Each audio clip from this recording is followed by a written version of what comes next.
Hi JobTread pros, we have a new update for you that will streamline your document creation process. Let's take a look.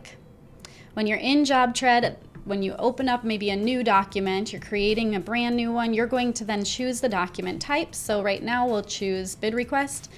And when we do that, of course, we're going to select our vendor just as before. So I'll go ahead and select an electrical company, perfect. And now it's going to show me all of my cost groups, and I can expand those to see the cost items or collapse them as needed. But the cool part here is that you can also organize these items by cost code, by cost type, item name groups, and then also with no groups. So here's all my items in alphabetical order. So the cool part with this is that you can really easily find what you're looking for when you're creating your new documents. So here I might want to do a bid request for electrical labor. It's also going to show me the estimated cost for that. And then I'll go ahead and click create, and I have my bid request. All right, let's go ahead and create a different type of document. So I'm going to choose proposal. And in here, I might want to sort them by cost code instead. And maybe I want to include everything in my proposal except for that uncategorized part. One other thing you'll notice in the proposal view, or it's basically a customer order view, is that you get to also sort by estimated price or estimated cost. So depending on what type of business you are, you might want to view your numbers by cost versus price. All right, and once we select those, and we're viewing them in cost code view, that formatting is going to carry over to your document. So whether it's cost code by cost type, however you choose to organize your items here in this screen will be how they're displayed in the actual document. So here now you'll see my items are all displayed by cost code. And if I view by top level, you'll see all the cost codes listed. Okay, then if we create another document, let's go ahead and do an invoice. This is even more exciting. So now you'll be able to see more information on your invoicing screen. Automatically, all of the items are selected, so you can do a quick invoice based on the total amount of the job. So right now I can just click on this box at the bottom and choose to invoice maybe $20,000 for the job. Okay, so that's based on the whole job, and that is equal to 24%.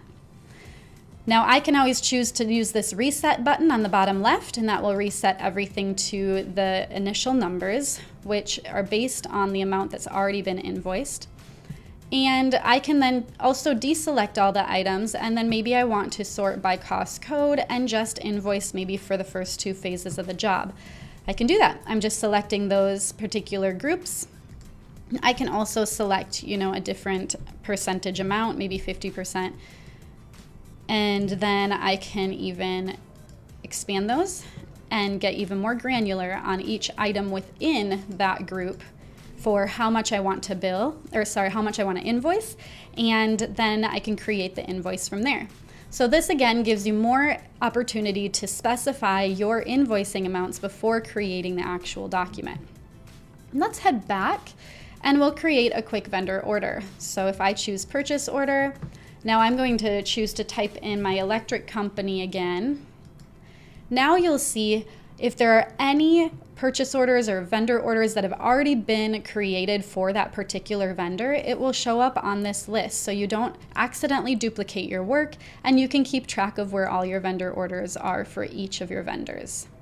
So then I can, again, choose to just select the item I'd like to create the purchase order for. It doesn't really make sense to do a purchase order for the same one, so maybe they added can lights, and so I'll go ahead and do a purchase order for that for the same vendor. So that's an option for you. Let's head back, and then another really cool feature within this update is when you're creating your bills, it will give you the opportunity to specify the amounts for the bill before you actually create it. So I'll go ahead and add Home Depot, and now you'll see I can put the amounts for that bill in each of these groups or within each of the items. And so if you do add any amounts in the group level, so let's say we wanted to add, we bought something at Home Depot for framing, I can then add it here at the group level, and what that will do is it will evenly distribute the amount across the items within that group.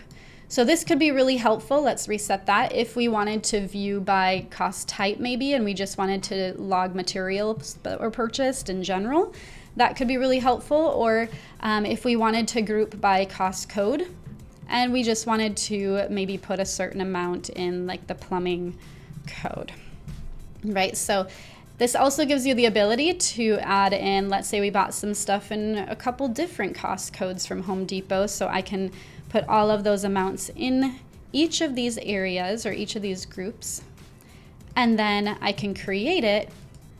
And now again, it evenly distributed the amounts across the items within those groups. So rather than going into the document and editing the items to edit the amounts, you can now do it on the front end when you're creating the documents.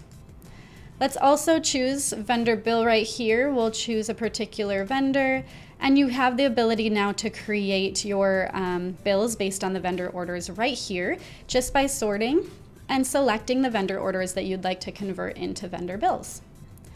All right, we hope that this update is helpful for you. And if you have any questions, please contact your customer success manager. They will be happy to walk through all these changes with you. And of course, we always have live trainings on the daily, so I would love to see you there. Thank you.